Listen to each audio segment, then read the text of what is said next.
Assalamualaikum warahmatullahi wabarakatuh. Salam sejahtera bagi kita semua. Perkenalkan, nama saya Amrin ST, MSI, dosen program studi Teknik Pertanian, Sekolah Tinggi Pertanian Kutai Timur. Spesialis saya adalah mengajar di Teknik Pertanian, khususnya bidang teknik sumber daya lahan dan air. Pada kesempatan ini saya akan menjelaskan salah satu mata kuliah yang saya ampu, yaitu mata kuliah Mekanika Fluida dan Hidrolika. Mata kuliah Mekanika Fluida dan Hidrolika merupakan mata kuliah wajib pada semester 3 dengan bobot 3 SKS terdiri dari 2 SKS teori dan 1 SKS praktik. Mata kuliah ini mempelajari dasar ilmu di bidang keairan. Hal yang dibahas antara lain dasar-dasar fluida beserta sifat-sifat alirannya di saluran terbuka maupun saluran tertutup. Selain itu, beberapa pokok bahasan yang akan disampaikan adalah pengenalan sifat-sifat fluida, definisi hidrolika, gaya hidrostatika, pola dan prinsip aliran, geometrik saluran, serta profil aliran pada saluran terbuka dan tertutup. Adapun capaian pembelajaran mata kuliah Mekanika Fluida dan Hidrolika, setelah selesai mengikuti mata kuliah ini, mahasiswa dapat mengaplikasikan aliran air melalui saluran tertutup dan saluran terbuka dalam bidang pertanian. Sub CPMK Mekanika Fluida dan Hidrolika. Yang pertama, mahasiswa dapat menjelaskan pengertian dan sifat-sifat fluida dan sistem satuan. Yang kedua, mahasiswa dapat menjelaskan sifat-sifat zat cair dan gas secara baik dan benar. Yang ketiga, mahasiswa dapat menganalisa perilaku zat cair dalam keadaan diam atau hidrostatika. Yang keempat, mahasiswa dapat menganalisis kesetimbangan benda terapung. Yang kelima, mahasiswa dapat menganalisis zat cair dan kesetimbangan relatif. Yang keenam, mahasiswa dapat menganalisis kinematika zat cair. Yang ketujuh, mahasiswa dapat menjelaskan persamaan Bernoulli. Yang kedelapan, mahasiswa dapat menjelaskan persamaan momentum. Yang kesembilan, mahasiswa dapat menganalisis aliran melalui lubang dan peluap. Yang kesepuluh, mahasiswa dapat menganalisis aliran zat cair. Yang ke-11, mahasiswa dapat menganalisis aliran melalui pipa. Yang ke-12, mahasiswa dapat menganalisis aliran melalui sistem pipa. Dan yang terakhir, yaitu adalah ke-13, mahasiswa dapat menganalisis aliran melalui saluran terbuka. Adapun materi pokok pembahasan dalam perkuliahan, yaitu meliputi pengertian dan sifat-sifat fluida dan sistem satuan, sifat-sifat zat cair dan gas secara baik dan benar, perilaku zat cair dalam keadaan diam, kesetimbangan benda terapung, zat cair dalam kesetimbangan relatif, kinematika zat cair, persamaan Bernoulli, persamaan momentum, aliran melalui lubang dan peluap, aliran zat cair, aliran melalui pipa, aliran melalui sistem pipa, dan aliran melalui saluran terbuka. Strategi pembelajaran teknik daya delivery, interaction, dan assessment. Yang pertama adalah aspek delivery, yaitu cara menyampaikan perkuliahan. Perkuliahan dilakukan sebanyak 16 kali dengan 14 kali pertemuan di luar dari UTS dan UAS. Dalam 14 kali pertemuan saya lakukan secara hybrid learning, offline tatap muka di kelas, juga perkuliahan online dengan berbagai metode seperti ceramah, diskusi, tugas terstruktur, pemberian handout, praktikum, dan ujian, baik secara tertulis maupun lisan. Sebagai proyek penguatan pada mata kuliah, agar mahasiswa secara aktif belajar mempersiapkan diri, saya memberikan kesempatan kepada mahasiswa untuk bereksplorasi ilmu pengetahuan dan mengembangkan keterampilan sesuai dengan pokok bahasan, menguasai pengertian istilah-istilah baru pada setiap pokok bahasan. Mempelajari secara mendalam tema-tema atau isu-isu penting yang berkaitan dengan mekanika fluida dan hidrolika terkini melalui tugas paper yang diambil dari artikel penelitian yang didiskusikan di kelas sebagai tugas individu agar melatih kemampuan mahasiswa berdiskusi secara aktif.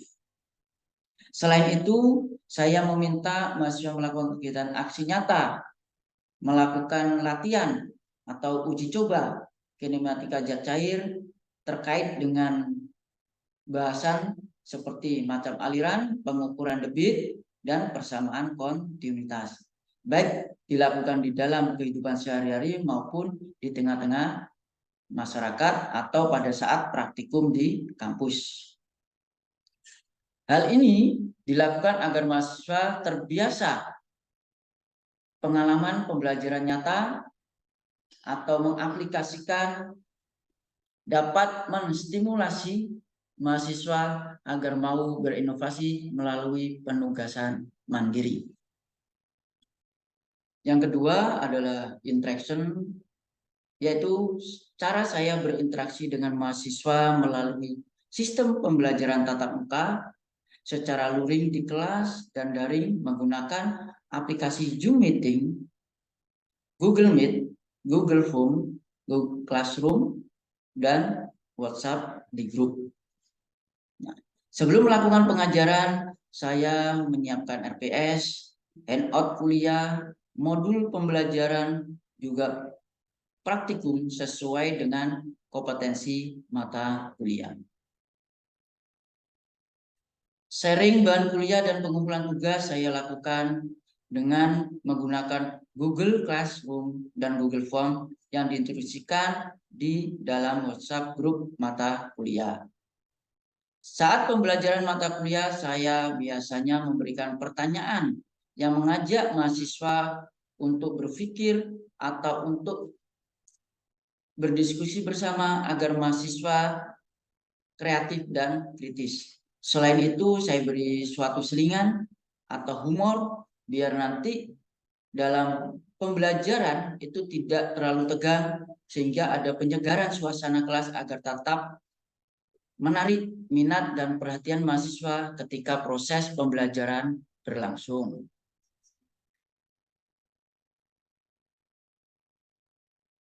Yang ketiga itu adalah assessment, yaitu kriteria penilaian evaluasi belajar terdiri dari beberapa komponen.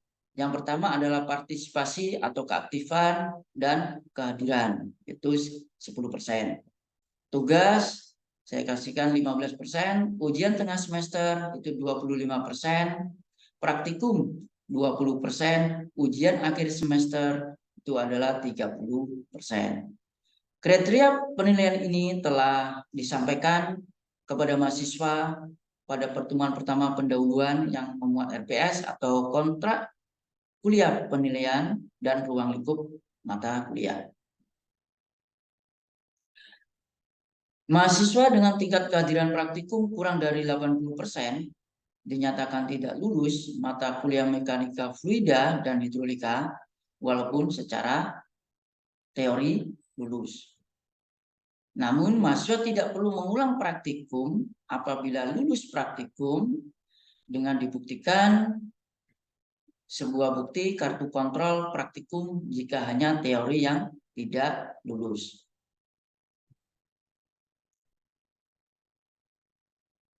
Nah, baik, ini adalah bentuk tugas mata kuliah yang berupa paper, makalah, presentasi, dan tugas mandiri dengan beberapa aturan sebagai berikut. Judul tugas sesuai dengan apa yang materi saya sampaikan. Deskripsi tugas yaitu menuliskan objek, garapan tugas, batas-batasannya, relevansi, dan manfaat tugas. Penilaian tugas berdasarkan keaktifan dan pemahaman ketepatan waktu dalam pengumpulan tugas. Yang berikutnya, kesesuaian dan kebenaran hasil tugas menjadi komponen utama penilaian. Yang terakhir, hasil penilaian saya informasikan di grup dan ditempel di ruang administrasi prodi sesuai dengan mahasiswa yang mengambil mata kuliah tersebut. Selanjutnya, berikut ini salah satu cuplikan perkuliahan saya di kelas. Selamat menyaksikan.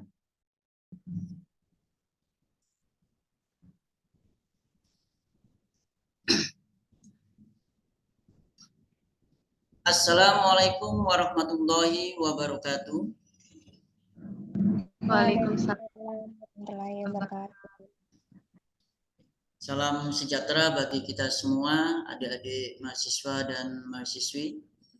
Nah, dalam pertemuan hari ini, yaitu mata kuliah mekanika fluida dan hidrolika, kita sudah menginjak pada pertemuan yang ke-6.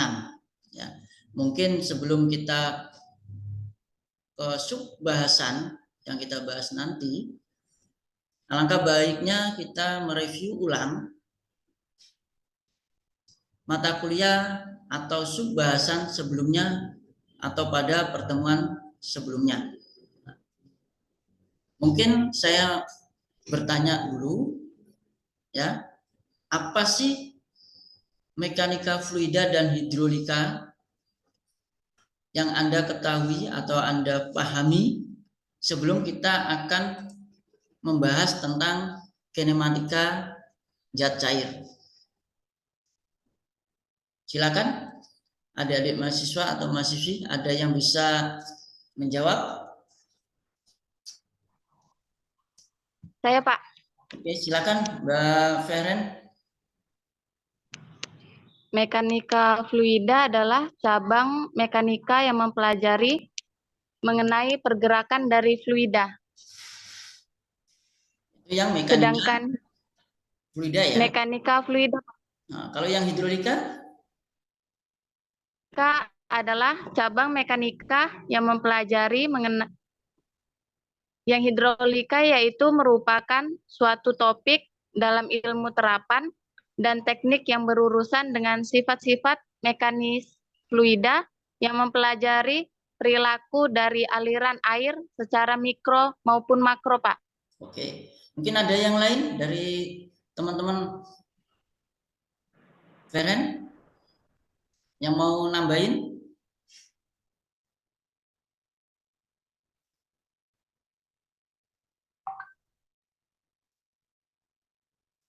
Ada, cukup ya. Berarti yang disampaikan sama Mbak Feren itu adalah benar, bahwa di dalam mekanika fluida dan hidrolika kita mempelajari dua perubahan partikel. Ya, yang pertama adalah bagaimana kita bisa mempelajari partikel itu baik dalam keadaan diam, statis, atau dalam keadaan bergerak, yaitu dinamis. Nah, sedangkan dalam hidrolika itu sendiri, kita jelas akan merupakan cabang ilmu yang mempelajari bagaimana kita tahu perilaku daripada air. Nah, sama, yaitu dalam keadaan diam, hidrostatika, dan atau maupun bergerak. Berarti dalam tanda kutip adalah hidrodinamika.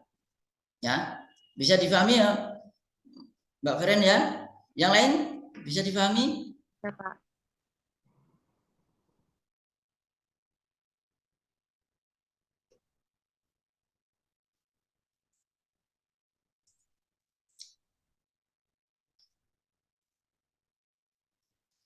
Oke, selanjutnya mungkin di dalam mekanika fluida dan hidrolika tidak lepas dengan permasalahan yang ada di sekeliling kita ya. Jadi ada yang menyatakan bahwa zat cair itu adalah zat cair ideal. Nah, saya ingin tahu apa sih yang difahami dari adik-adik mahasiswa atau mahasiswi pada pertemuan sebelumnya yang dikatakan dengan sifat daripada zat cair. Mungkin ada yang bisa menjawab apa sih sifat zat cair tersebut?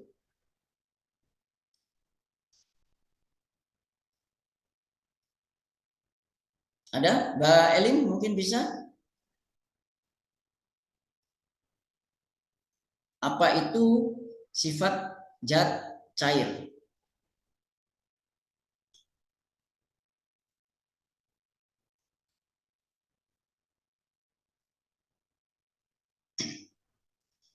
Bisa ingat? Sifat zat cair yaitu zat atau benda cair yang merupakan suatu benda yang berbentuk cair, memiliki sifat mengalir, basah, bentuknya tidak tetap atau menyesuaikan tempat yang ditempatinya, serta bervolume tetap. Oh, gitu. Oke, terima kasih Mbak Elim. Ada tambahan lagi Mbak Elim? Cukup? Itu aja Pak. Oke, terima kasih Mbak Elim.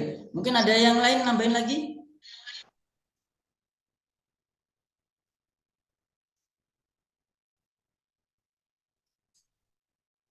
Mungkin dari Mbak Zul ya, belum kelihatan ya. Bisa dimunculkan nanti.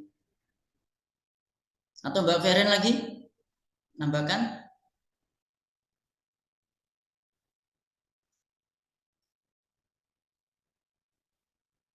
Oke, berarti tidak ada ya. Saya lengkapi ya. Untuk mengingat kembali pertemuan sebelumnya. Kenapa sih kita harus mengetahui sifat zat cair? Yang pertama kita paham bahwa di dalam zat cair kita harus mengetahui apa? Rapat massa atau beras jenis daripada air. Karena itu adalah dasar nanti pada saat kita melakukan pengukuran, nah, kita harus mempunyai massa yang sama dengan air. Yang kedua, bahwa mempunyai viskositas atau kekentalan, ya kan? Mungkin nanti kita pelajari pada saat di kinematika zat cair. Nanti kita bahas.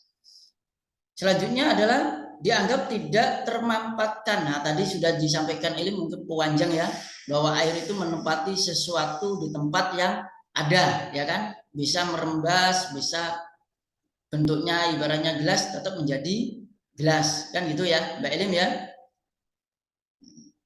Oke, mungkin itu aja. Nah, selanjutnya kita menuju ke pertemuan ke-6, yaitu pembahasan tentang kinematika zat cair. Nah, di dalam kinematika zat cair nanti kita pelajari adalah bagaimana capaian pembelajaran mata kuliah.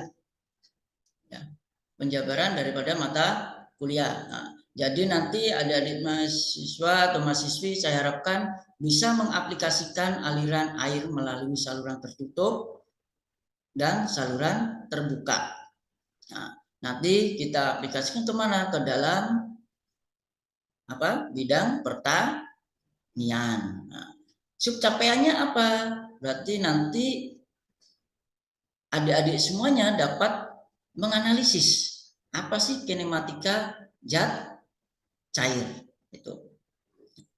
Jadi di dalam mekanika fluida dan hidrolika untuk pokok bahasanya yang ada di dalam kinematika zat cair, yang pertama nanti kita mengenalkan pengertian apa itu kinematika zat cair, jenis atau macam-macam aliran,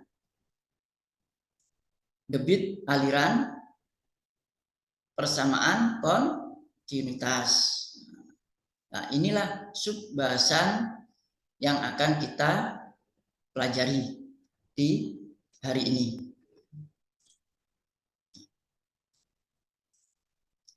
Oke. Jadi kinematika zat cair pengertiannya itu adalah kinematika aliran yang mempelajari gerak partikel zat cair tanpa melalui gaya yang mengakibatkan gerakan tersebut. Selain itu apa? Di dalam aliran zat cair bergerak, partikel sulit diikutin. Oleh karena itu, pada umumnya ditentukan kecepatan pada suatu titik sebagai fungsi waktu. Selanjutnya adalah aliran rotasional dan tak rotasional. Nah, aliran rotasional bila setiap partikel zat mempunyai kecepatan sudut atau berotasi terhadap pusat masanya.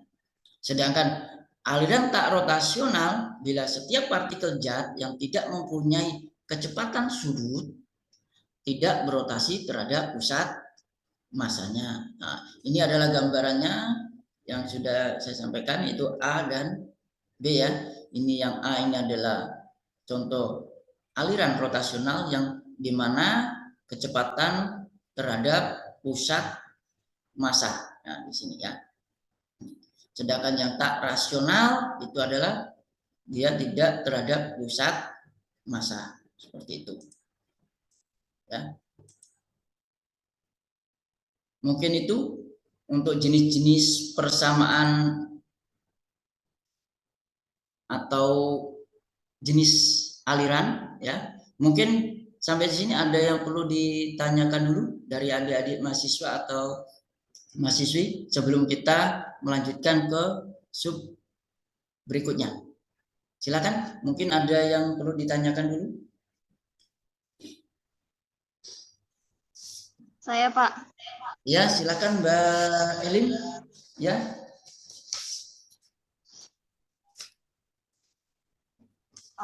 Yang menjadi pertanyaan saya, apa yang membedakan aliran laminer dan aliran turbulen?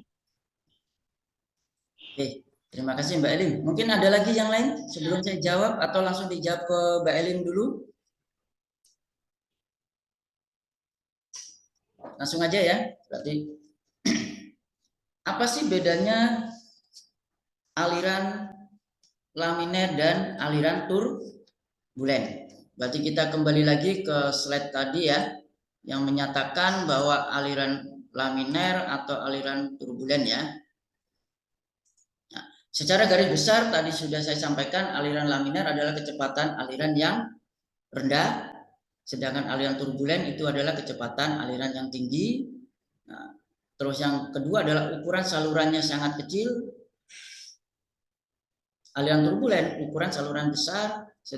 Untuk segi viskositasnya mungkin di aliran laminer adalah besar, sedangkan yang di viskositasnya turbulen itu adalah kecil. Tetapi dari keseluruhan ini itu didasari menentukannya apa? Kita bisa membatasi dengan angka Reynolds juga. Karena di angka Reynolds kita mempunyai suatu batasan. Jika angka Reynolds-nya untuk laminer itu adalah lebih kecil dari 2000, sedangkan kalau yang turbulen itu adalah lebih besar daripada 4000. Jadi tadi saya sudah sampaikan ada perubahan transisi. Nah, yang transisi inilah itu adalah batasannya 2000 sampai 4000. Seperti itu Mbak Elim. Mungkin ada tambahan lagi Mbak Elim?